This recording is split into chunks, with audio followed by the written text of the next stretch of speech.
The time is precisely 1:15 p.m. This is the Sri Lanka Broadcasting Corporation. Here's the news edited by Catherine Pereira and read by Chandima Virakon.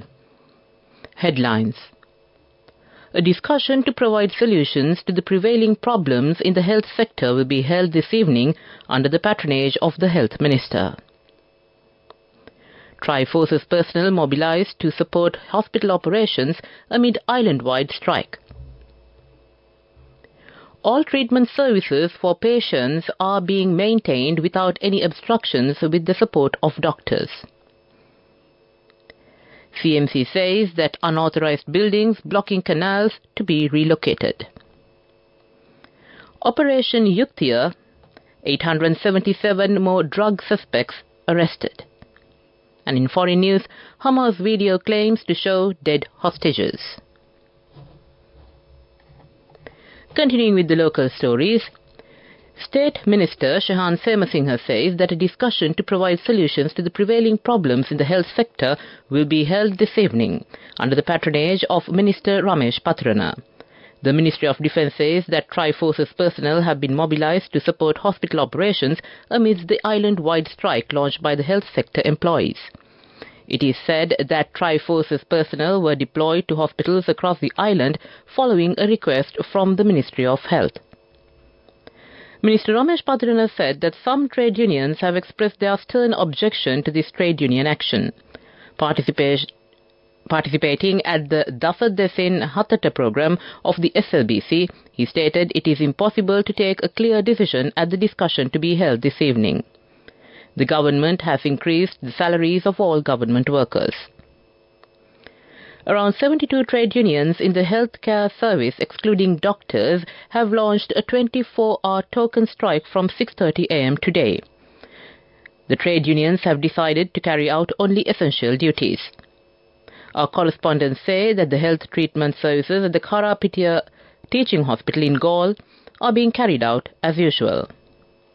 A leader of the trade union, Ravi Kumudesh, said that he will participate at the discussion to be held with the Health Minister. Deputy Director of National Hospital Colombo, Rukshan Bellana, said that all treatment services for patients are being carried out without any obstructions with the support of doctors. The representatives of IMF who have visited Sri Lanka will begin discussions with the officials of the financial sector, Electricity Board, Central Bank and the Ministry of Finance. Minister Shahan Semasinghe said that the discussion will be significant to further strengthen relations between Sri Lanka and the IMF. They held discussions with President Ranil Wickremesinghe recently. The representatives have appreciated the progress on the economic reforms that have been achieved by Sri Lanka. The IMF officials visited Sri Lanka's northern province yesterday, holding a focused discussion with Governor PSM Charles and key stakeholders on the region's economic struggles and potential pathways for recovery. The Colombo Municipal Council is to relocate 500 unauthorized buildings constructed blocking the canals in Colombo City, Commissioner Badrani Jayawardena told the media yesterday. Ms. Jayawardena said most of these constructions had blocked the flow of water, which has caused frequent floods within the city of Colombo. Some dwellings are said to be directly blocking waterways, while others are built in canal basins. Most of the unauthorized constructions are houses and are located around Beda Lake, Maradana and Kirlapana areas. They have also engaged in dialogues with some building owners to see whether they can come to an amicable solution. She said around 22 flooding locations have been identified within the city. They will draw up the short-term, medium-term and long-term plans to avoid flooding. A total of 877 suspects have been arrested during a 24-hour period ending at 12:30 a.m. today as a part of the island-wide anti-drug operation Yuktiya, says the Ministry of Public Security. It said that 475 grams of heroin, 501 grams of crystal methamphetamine or ice, 7 kilograms and 900 grams of cannabis, 3,604 cannabis plants and 126 narcotic pills were taken into custody during this period. Further investigations are currently underway to detain 4 of the 877 suspects arrested, police reported, adding that another 14 arrestees have been sent to rehabilitation centres. This news comes to you from the Sri Lanka Broadcasting Corporation. And to conclude the local news, the headlines again.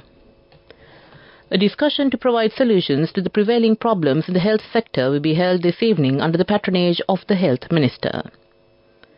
Triforce's personnel mobilized to support hospital operations amid island-wide strike. All treatment services for patients are being carried out without any obstructions with the support of the doctors. CMC says that unauthorized buildings blocking canals to be relocated. Operation Yukthiya, 877 more drug suspects arrested. That concludes the local news for now. The main news story is brought to you by Sinhala Mahatma. And on the main news story, a program to establish national reconciliation committees on rural areas will be expanded. Appointment letters relevant to the members of Reconciliation Social Advisory Committee was presented at the Nagavihara Buddhist Centre in Jaffna. Minister Dr. Vijayadasa Rajapaksa participated as the chief invitee of the event. That came to you in the main news story. The main news story was brought to you by Sinhala Mahatma. This is Watchlight.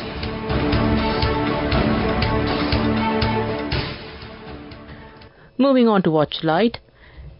The air quality has declined in several areas of the island, the Central Environmental Authority said.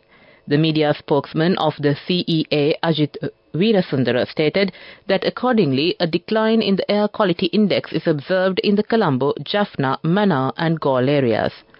Veerasundara also took into note that as a result, patients with respiratory issues and respiratory-related medical conditions should be more attentive regarding the matter. Furthermore, he expressed that the major cause of this situation is the entry of various types of air pollutants by way of the air currents passing through the island, especially the wind currents from the outer regions of other countries, such as the Bay of Bengal. That came to you in Watch Live. Coming up, World News.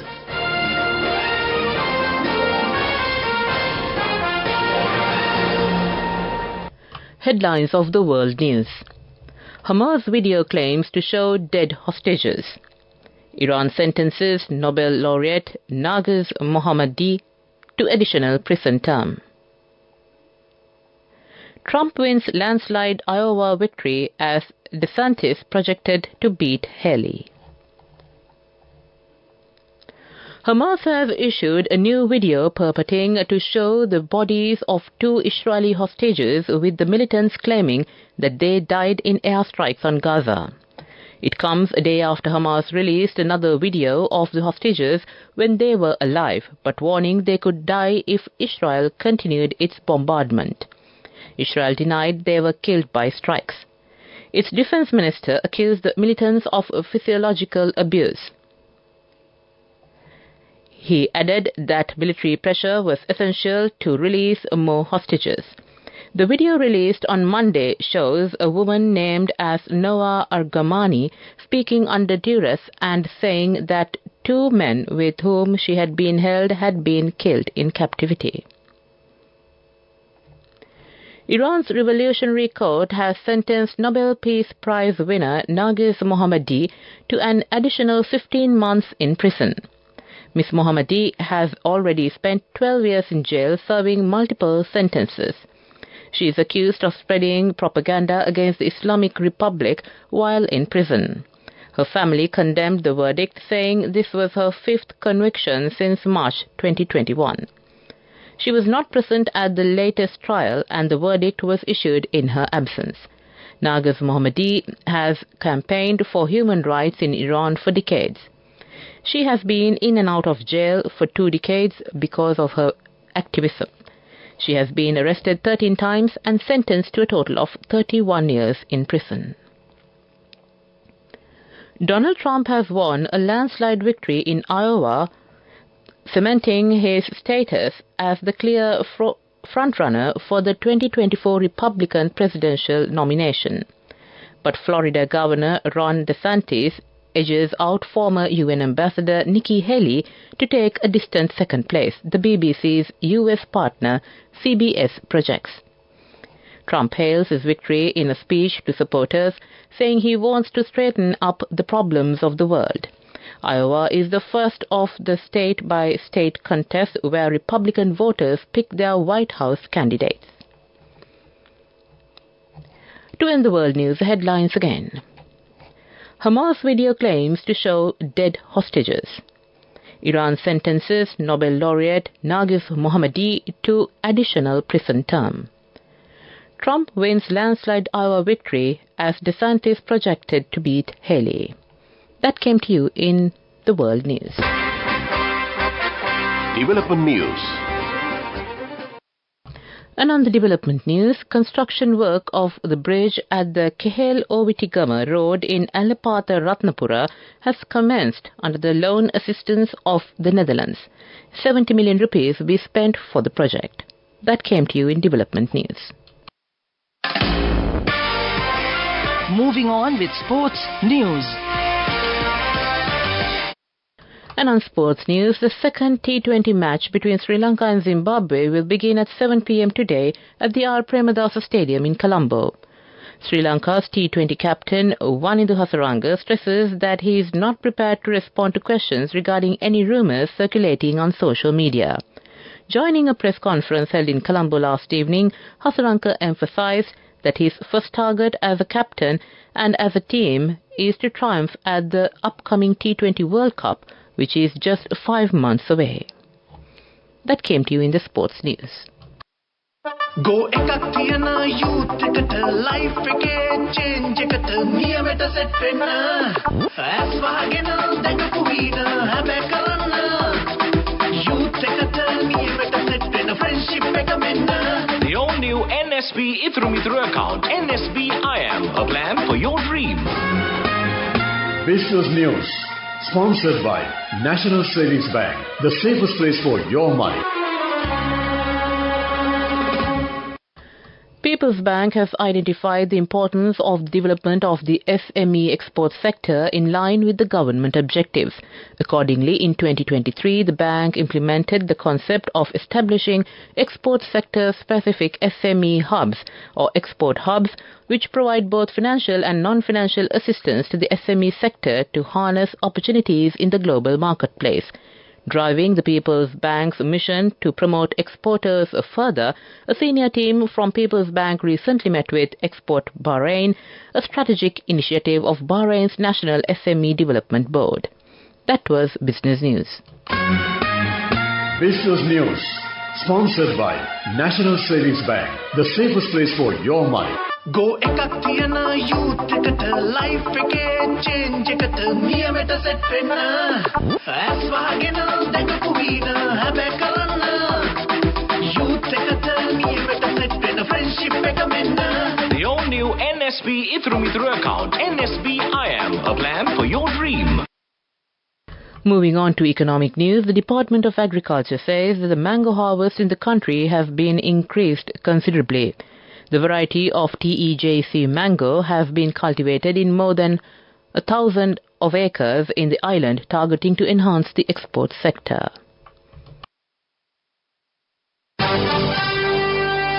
Weather report. And finally, we take a look at the weather report.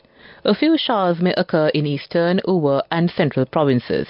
Mainly fair weather will prevail in the other areas of the island. Misty conditions can be expected at some places in western, Sabaragamuwa and central provinces and in Gaul and Mathura districts during the morning. That came to you in the weather report. And to conclude this bulletin of news, the headlines again. A discussion to provide solutions to the prevailing problems in the health sector will be held this evening under the patronage of the Health Minister. Tri-Forces personnel mobilized to support hospital operations amid island-wide strike. All treatment services for patients are being carried out without any obstructions with the support of doctors. CMC says that unauthorized buildings blocking canals to be relocated. Operation Yuktia, 877 more drug suspects arrested. And in news overseas, Hamas video claims to show dead hostages. With that, we conclude this bulletin of news from the Sri Lanka Broadcasting Corporation. With the time reading precisely 30 minutes past 1, I hand over to Victor Raj. Over to you, Victor.